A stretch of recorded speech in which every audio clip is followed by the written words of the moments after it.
Marcian, born Flavius Marcianus, was born in 392 AD. During the reign of Theodosius, which happened before him, Germans became much more prominent in the military, as in the West, due to the hordes coming from the north, due to things like bad weather and Attila the Hun. Many of these came. And throughout the administration of Theodosius II, they got much more prominent. By the end, a prominent German named Aspar would elevate Marcian to the throne in 450 AD after the death of Theodosius II. During the reign of Theodosius, he engaged a pretty lax foreign policy towards the Huns, regularly paying them and acting in a form of appeasement towards them. Marcian, in hand, with Attila and the Huns largely being focused much more on the west, had a free hand to do what he wanted due to how big the Hunnic Empire was. And he was quite aggressive towards the Huns. And while he was campaigning in Italy, Marcian launched a invasion of Hunnic territories across the Danube. And this would be one of the reasons that Attila left Italy, most likely, because this would damage the Hunnic Empire.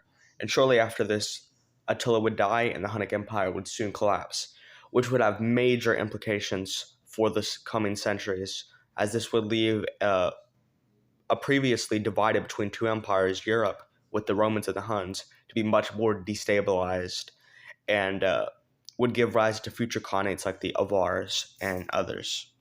Marcian would also hold the Council of Chalcedon during his reign. This council would alienate many Egyptians and would have long-term consequences for Christianity in North Africa, as this split is still occurring to this day, with their sect being called the Miaphysites, and they still are very prominent in Egypt and East Africa, and have consistently been independent from the Catholic Church for a long time.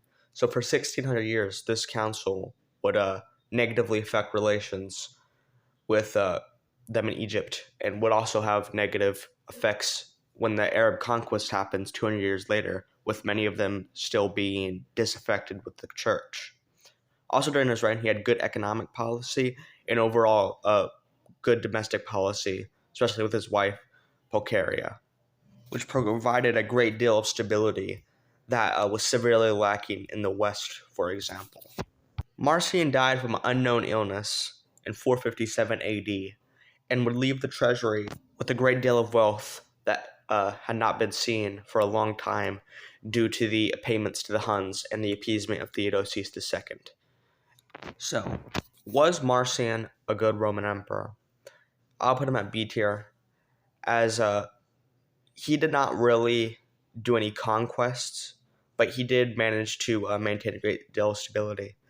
The only reason why he's lower than he probably could have been is due to the dominance of Germans in his administration, and that would be a problem that Leo I would have to deal with.